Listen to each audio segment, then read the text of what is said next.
So New York has now become officially the 21st state to allow medical marijuana use for those suffering from cancer and other serious diseases, although the drug still remains illegal in the state. Here's New York Governor Andrew Cuomo with his plan. We'll establish a program allowing up to 20 hospitals to prescribe medical marijuana, and we will monitor the program to evaluate the effectiveness and the feasibility of a medical marijuana system.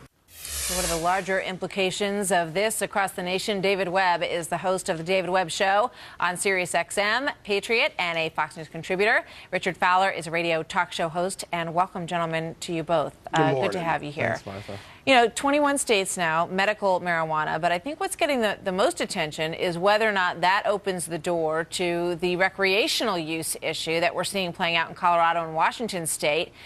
So, David, how do you feel about that? Well, first, Martha, like many Americans, I'm for the proper use, legislated and proper use of medical marijuana for the severely ill, cancer patients, severe cases of glaucoma.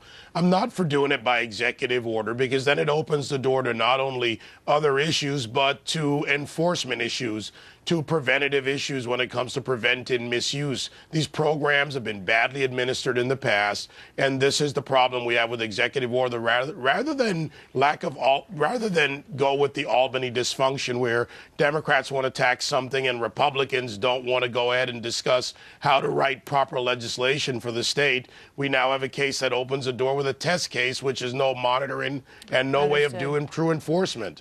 All right, Richard, let's jump to the big national picture here for a moment, and whether or not we're sort of on the slope where we see many of these states that have medical marijuana approval going the way of Colorado and Washington state, where it's also approved just for recreational use.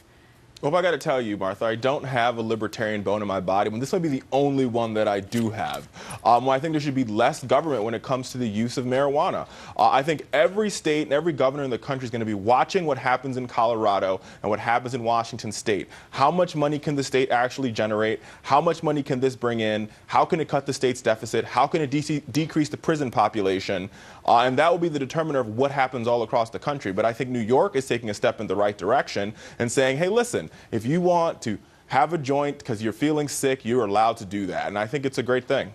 You know, I looked at videos in Colorado, and, you know, you've got sort of clubs where you can go and hang out. Everybody's really happy. They're walking into the shops. They're buying, you can get an ounce. $400 an ounce is what, you know, because there are so few places where you can go in and buy it. Here's a look at some of the shops where they're selling it. You can get a quarter of an ounce if you live outside of the state, and then you're not allowed to take it across the state lines. But what they're worried about is that people are going to keep going back and forth and buying more and then try to sell it on a secondary market. That's one of the big concerns that they have in Colorado right now. But just in terms of the big picture as a nation, is this a direction that we want to go in, David? No, it's not. And we'll use California as the example, or San Francisco was one of the best test cases of failure, where what happened was there were people who bought marijuana legally and then went and used it to trade or sell to trade for other drugs. We have a problem with drug abuse, whether it's farming, as in PH, farming parties in this country with pharmaceutical drugs, and we don't want to open the door by creating another avenue of trade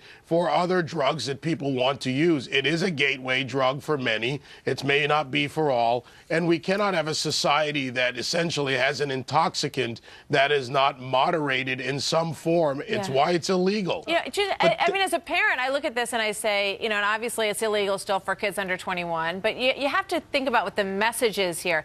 We spend an inordinate amount of time in our school systems telling kids that they should never smoke cigarettes, that they should never drink alcohol. So how do we turn around then and say to them, oh, well, yeah, actually, if you live in Colorado, you can smoke pot legally? Richard? But the difference here, Martha, is that both cigarettes and alcohol are legal for people who are either 18 or 21, respectively. And I think that should be the same principle that that we have here on marijuana. And here's why. Because there is actual medicinal purposes for marijuana. The director of Cleveland Clinic a couple weeks ago on Meet the Press said that. He said, listen, there's medical purposes for it. Well, it's not as harmful as people think it is. Everybody knows that, Richard. But the question is, do you want to start opening up the door? What we're trying to tell kids is no drugs, no alcohol, no drugs, okay? You shouldn't do things that are bad for your body. So now what message are we sending by saying, yeah, it's legal, and when you get old enough, gee, sure, you can go smoke a joint too? Well, I think every drug should be taken in moderation. I think we could all agree on that point, whether it's alcohol, cigarettes, or marijuana. But I think in this particular case, it's just really time for the government to sort of get out of the way here. I think what we've seen is harsh government regulation. I'm not the one to say this, Martha. Usually this is not coming from me. But there's harsh government regulation. There's harsh penalties for nonviolent offenders who happen to have marijuana, who are selling it or buying it. And I think we can save money. We can generate revenue. And on top of that, I think we can release, sort of roll back some government regulation here. Martha, this David, revenue approach and this quote, tax revenue is a farce. There's not enough tax revenue, true, David. even in Colorado with $1 million Attorney in General the first Camilla day. Harris said that it would generate millions of dollars in the state of California. Real the quick, total I really picture in the budget of a state, the tax revenue from the sale of marijuana, legal or otherwise, not enough to make a dent in the deficit. There are many other things we can do. It's like the argument to open more casinos because you got a tax base from Exactly. it. I got to go. David, thank you very much. Richard Fowler, thank you. We'll revisit another day, I think. Bye, guys.